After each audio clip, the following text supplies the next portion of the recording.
আসসালামু আলাইকুম। লেজাস কুকিংয়ে সবাইকে স্বাগতম। আমন্ত্রণ জানাচ্ছি আমার নতুন একটি এপিসোড দেখার জন্য। আজকে আমি তৈরি করব সর্ষে ভর্তা রেসিপি। আশা করি আমার আজকের রেসিপিটি আপনাদের কাছে ভীষণ ভালো লাগবে। আর ভালো লাগলে আমার চ্যানেলটি সাবস্ক্রাইব করে ফ্রেন্ডস অ্যান্ড ফ্যামিলির সাথে শেয়ার করবেন। পাশে থাকা বেল বাটনে ক্লিক করে রাখবেন আমার পরবর্তী ভিডিও নোটিফিকেশন পাওয়ার জন্য। আর ভিডিওটি দেখা শুরু করার আগে অবশ্যই একটি লাইক দিয়ে তারপর দেখা শুরু করবেন।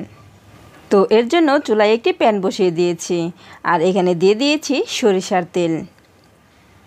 তেলটা একটু গরম হয়ে আসলে এখানে দিয়ে দিয়েছি পেঁয়াজ।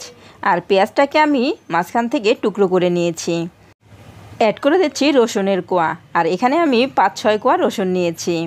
দিয়ে দিলাম কাঁচামরিচ। আর কাঁচামরিচগুলোকে আমি যেরকমভাবে ঝালটা খাবো ঠিক সেই পরিমাণটা বুঝেই কাঁচামরিচগুলো দিয়ে দিয়েছি। আপনারা যতটুকু ঝাল খাবেন সেই পরিমাণটা বুঝে কাঁচামরিচগুলো অ্যাড করে দেবেন। তো কাঁচামরিচ, পেঁয়াজ, রসুন আমি কিছুক্ষণ ভেজে নিয়েছি। কিছুক্ষণ ভেজে নেওয়ার পর যখন এরকম হালকা কালার চলে আসবে ঠিক সেই পর্যায়ে কিন্তু আমি এগুলো তুলে নেব।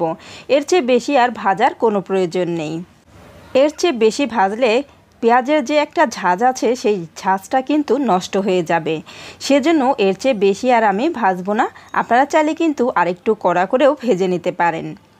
এবার এই তেলের মধ্যেই অ্যাড করে দিলাম 4টি শুকনা মরিচ। সর্ষে ভর্তা শুকনা মরিচ দিলে কিন্তু এর কালারটাও যেমন সুন্দর আসে আর এটা খুব সুন্দর একটা ফ্লেভারও পাওয়া যায়। আর সেজন্যই এটা খেতে কিন্তু ভীষণই ভালো লাগে। মরিচগুলো কিন্তু ভাজা হয়ে গিয়েছে, মরিচগুলোকে তুলে নিয়েছি। এদিকে সরিষাগুলো কিন্তু আমি আগে থেকেই ধুয়ে পানি ঝরিয়ে নিয়েছি। পানি ঝরিয়ে নিয়ে এবার আমি শিলপাটায় বেটে নেব। আপনারা চাইলে কিন্তু এই ভর্তাটা ব্লেন্ডারেও ব্লেন্ড করতে পারেন, তবে আমার কাছে শিলপাটায় বেটে এই ভর্তাটা তৈরি করলে কিন্তু বেশি ভালো লাগে। সেজন্য আমি শিলপাটায় বেটে এই ভর্তাটি তৈরি করব। আর এই সিজনে কিন্তু প্রায় সবারই একটু ঠান্ডা জ্বর এরকম হয়েই থাকে।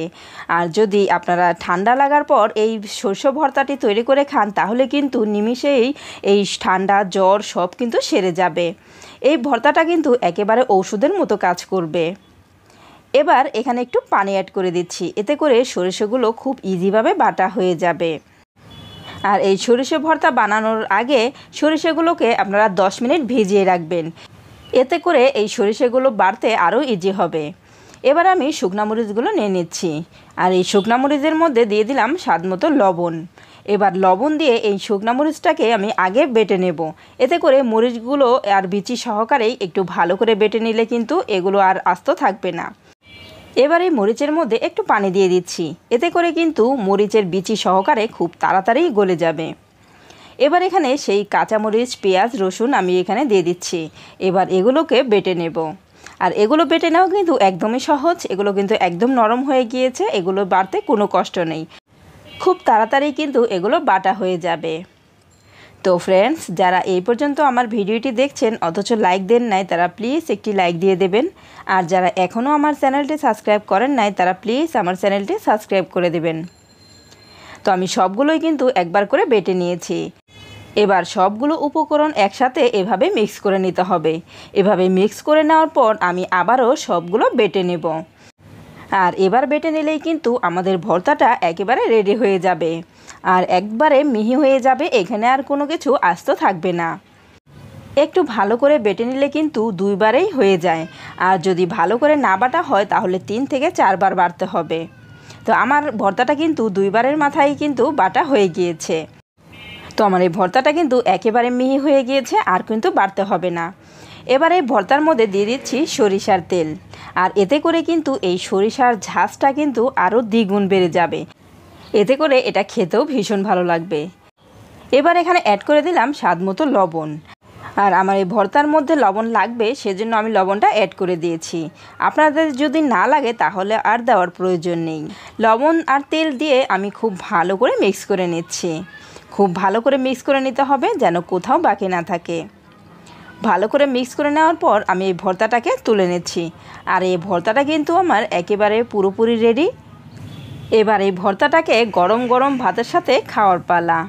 আর গরম ভাতের সাথে এই ভর্তাটা এতটাই মজার আর এতটাই টেস্টি, যারা এখনও খাননি তারা বুঝতেই পারবেন না। তো আমার ভর্তাটা কিন্তু সার্ভ করে নিয়েছি।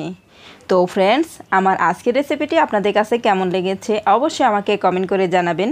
আর যারা একেবারে নতুন রাঁধুনি, আশা করি আমার আজকের রেসিপিটি তাদের কাজে আসবে। আর যারা একবারও এই উপকারী সর্ষে ভর্তাটি তৈরি করে খেয়ে দেখেন নাই, তারা একবার হলেও এই ভর্তাটি তৈরি করে খেয়ে দেখবেন। আমার বিশ্বাস আপনাদের কাছে ভীষণ ভালো লাগবে। তো আজ এই পর্যন্তই, পরবর্তী পর্বে আবার দেখা হবে। সবাই ভালো থাকবেন। আল্লাহ হাফেজ।